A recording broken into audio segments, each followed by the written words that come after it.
friends, welcome to Law Chat 101. This is your legal BFF, Girija Patel. On today's episode, I'm going to be sharing with you some important legal disclaimers to include when you're running an online business, or whether you are running a YouTube channel or an Instagram account, anywhere where you have a presence online. Some things to include, especially when the information is for general public and you're trying to attract a lot of the masses, rather than just doing something in small cohorts. But a lot of these things can actually apply to even smaller groups and in-person events as well. And so this is not just for online businesses, but this can apply to many other types of businesses as well. And of course, this is not an exhaustive list of the different types of disclaimers that you would need to have or should have.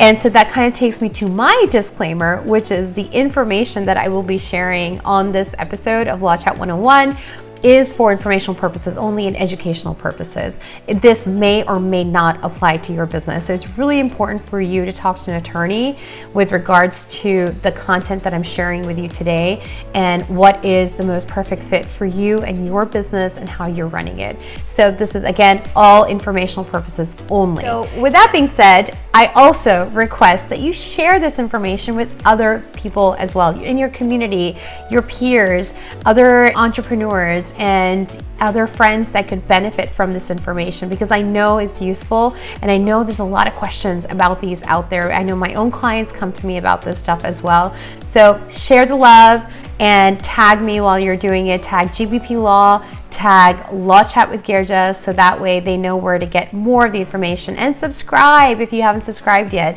so you can get the latest and the greatest coming out of Law Chat. So let's get started. So there are a lot of warranties and disclaimers and disclosures that are required in businesses and that are required by law. But then also there's certain things that you just can't contract out of. And it just depends, sometimes state to state, or it could be a federal thing, or it just could be an industry thing. And so again, you must talk to a lawyer before you start assuming that all this information is applicable to you, or that you just don't need to include certain things, or you do. So it's always better to be safe than sorry and err on the side of caution as well. And so this is going to be my plug for put legal as a line item in your budget and in your business. So that way you can take care of these questions that are sometimes so gray in matter, but they can really have a huge impact if you don't do it the right way. So make legal a line item, like I say, so not a panic attack, but a legal line item, and talk to a lawyer that you trust and that you respect. The disclaimers that I'm sharing with you this is not an exhaustive list. There's definitely so much more out there, but this is definitely a great starting point, especially if you're an online business owner and you have a lot of presence online. You need to share some of your disclaimers and your disclosures in your terms and conditions of your website, or when you're getting on the video like this, sharing a quick disclaimer that, like how I did, because at the end of the day, I don't want somebody listening to think that everything I'm saying applies to them and then go and change their business or some of the things that they do in their business, when in reality that may or may not be true. And so I want to provide education, so there's knowledge and there's exposure to the ideas and to the concepts, but at the same time, I don't want you to run with it and think this is the way you have to do it. Please go and consult a professional that can give you that advice specifically for your business. And so similarly, there are a lot of coaches out there or business owners out there that are giving a lot of amazing information. But at the same time, sometimes somebody can just literally run with that and apply to their business. And if they apply to their business and say it sinks because of what they applied from what you said, there could be a cause of action there. There might be some other things that are required, but there could be a cause of action there. So how can we protect ourselves from these miscellaneous random acts that are happening with the masses that are passing through your website or through your YouTube channel or through your Instagram account or Facebook or other social media platforms? Because it's all accessible, and it's accessible to the masses, and you can't control what all they do. But what you can do is control what you can do, which is set up a system on your side, which you're kind of inserting little protective measures and processes in your business, legal strategies in your business, so you can have a stronger foothold in the presence that you're trying to make, whether it's online or whether it's in person. So disclaimers is a great way, but it needs to be included in a place where they can see it, where they have access to it. And so terms and conditions is a great spot because it should be there, and it's the terms of usage of the products or the services that you're providing, whether it's free, paid, or however else they're accessing it. And so the terms and conditions is something that I've said this so many other times, and so please go listen to those episodes on Law Chat or Law Chat 101, that terms and conditions should be readily available. They should not be hidden anywhere. It should be accessible, especially if somebody is downloading something from you for free or if they are purchasing something from you. It should be there, and it should also be where they have done an affirmative check mark to being read, not an automatic check mark that it's read, because you're then not complying with many other global privacy policies that are out there. So it's better to just start with a good practice on that entire aspect and matter as well.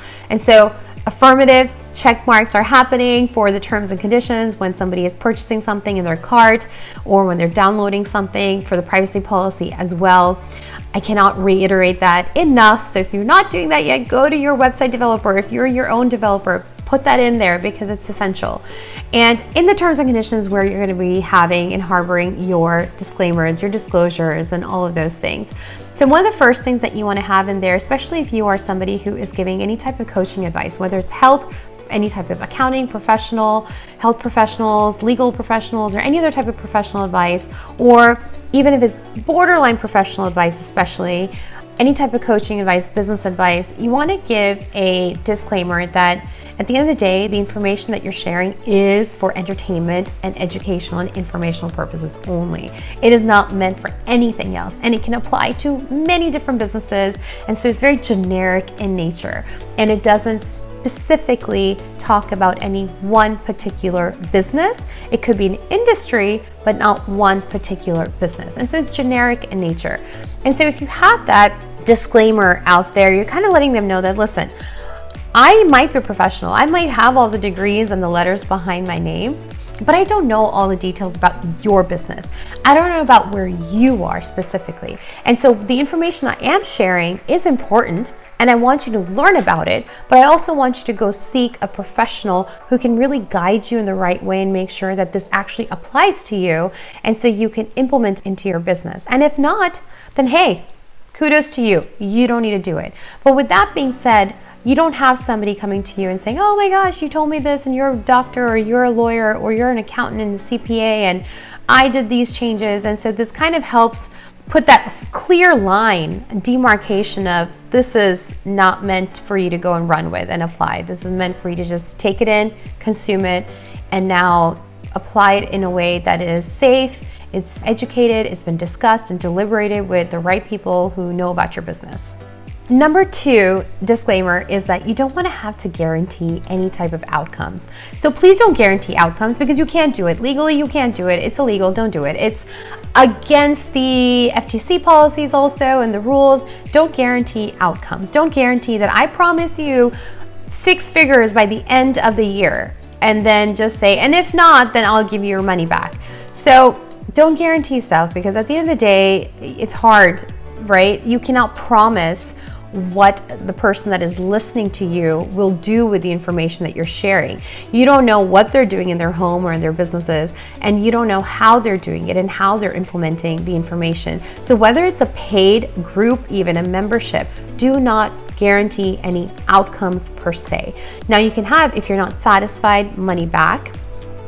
That's different, and you can even have certain levels of what satisfaction means and what dissatisfaction means, and you can define it so it's clear as daylight and it's not confusing. But don't guarantee any outcomes of I'm going to promise you 150% in profit from where you are today, unless you can really back it up. And it's hard to back up that stuff, because at the end of the day, you are not working in that person's business. You're just guiding them generally, and you're just giving information to them. And so guaranteeing any outcomes is setting yourself up for a huge risk and exposure to risk and liability. So just don't do that. Step away from it. If you want to give bite-sized guarantees about random things that you know you can follow through with, and if you can't, then you can give a refund. and you're comfortable with it, then maybe that might be your jam, and you should definitely talk to an attorney or a business consultant or somebody that can guide you well in your business. But at the end of the day, don't guarantee something that you just can't promise in the outcome, because it can set yourself up for huge risk exposures out there. And definitely write it in as that I am not guaranteeing any outcomes. The testimonials you hear are testimonials, and they're based on personal experiences. This may or may not be your experience, but I'm sharing it with you because so you can see how other people felt. If I'm saying something to you, I can't guarantee the outcome, because at the end of the day, you have to do the work to get that outcome. I can give you the product, I can give you the services, I can give you the material, but you have to do the work in order to achieve success. Which kind of takes me to the next thing, which is assumption of risk. That they are assuming the risk of taking the steps that you are providing them. And the reason for that is that ultimately it's their choice, whether they go left or right. And so they're assuming the risk of whatever decision they make, and whether they refrain or move forward, they're assuming the risk of that. And so that needs to be in there also, that ultimately the decisions they're making is based on their choices, that they haven't been pressured to make those decisions, that they are voluntarily in this program or voluntarily consuming this information and voluntarily making those decisions on their own. And it's not from any other type of pressure or from somebody else saying that you got to do this way or that way. And they're assuming the risk of whatever actions they take. So I've talked about the 4 things. So now that kind of goes to the 5th thing, which is that they have to take action in order to see outcome. That if they don't take action, inaction doesn't qualify as a reason to get a refund or a reason to have a lawsuit against you. They need to take action. Your business might be where there is no refund, or your business might be where you get a refund after 10 days, within 10 days if they're just not feeling it. And that's okay. You need to do what works for your business. But at the end of the day, ultimately, when the person is committed into what you're providing them, into the membership, or whether it's just consuming the information that you're giving, that their actions are required in order for something to be done. And so if they're not acting on it, or if they're not participating, even though you're providing the information, that is their choice ultimately. And so the outcomes are, again, based on that. So all of these kind of are intertwined with one another, and they're literally like 1 or 2 sentence long lines, but at the end of the day, they're definitely necessary in order for them to be there. So those are the 4 things. Number 5 is that if you are collaborating with another brand or with somebody else, and especially if you're promoting their product or services on your platform, whichever platform you are speaking about, you need to show a disclaimer out there, put it in writing on every single, whether it's a screen, whether it's a static page, or whether it's a video, you need to have a disclaimer on every single one of those saying that this is a paid partnership, or this is a collaboration, or this has been given to me as a gift, or whatever. It needs to be clear as broad as daylight, and not just on one, but every single frame that you're using in order to promote that product or service, or to promote some event that you're doing. And verbally you can say it too, but it needs to be in writing, and it needs to be visible on that frame, whether it is a static in your feed, or whether it's in a story, or whether it's on a video, however you're doing it, but it needs to be clear and evident and obvious to the consumer. Number 6 is that whatever somebody might be leaving as comments, or leaving as pictures, or sharing something with you, whether it's email or something like that, a lot of times you want to use that as promotional material, because it is sometimes testimonial like stuff, and so you want to be able to use it. And so again, in your terms and conditions, you want to have something in there that says that if you are leaving any comments on anything that I have, whether it's on my website, my YouTube channel, or whatever, those comments can be used for promotional purposes as well, and for marketing purposes. When you have a disclaimer out there, they're getting notice of it, and they're also aware of the fact that you could possibly use the information that they're sharing. And so if they have any hesitations, they just might as well not send you that information, right? And so have that out there and make it clear to them that whatever they share has now become yours, because it's sitting on your platform in whichever format. Another disclaimer is the as is. And so as is just saying that whatever you're giving to the consumer, however they're consuming it, whether it's paid, free, it's as is product. It is not fit for any purpose. It's not fit for merchantability. It's not fit for anything. It's just as is. You're not going to go back and fix it up. You're not guaranteeing them anything from the product that you're giving or the services that you're giving. It's as is. And so it's really important to kind of have those kind of disclaimers out there, because there are certain warranties that are default settings for some things. And so when you kind of negate them in your disclaimers, you're able to circumvent those warranties. Now, again, not everything can be contracted out. Know that. And so again, make sure that whatever you are trying to contract out as liability or responsibility, that you can do it. Now, ultimately, the last thing that I really want to talk about, your number 8, is the mere fact that somebody is on your website and downloading things and, using your website, that is an acceptance to the terms and conditions that you have. So whether they are using your Instagram stuff or whether they're using your, YouTube or whatever, that the fact that they're on there, then that way is showing acceptance. The fact that they're navigating themselves and using the tools that you're providing on the website or downloading things, then that just shows that they're accepting the terms that are sitting there as well.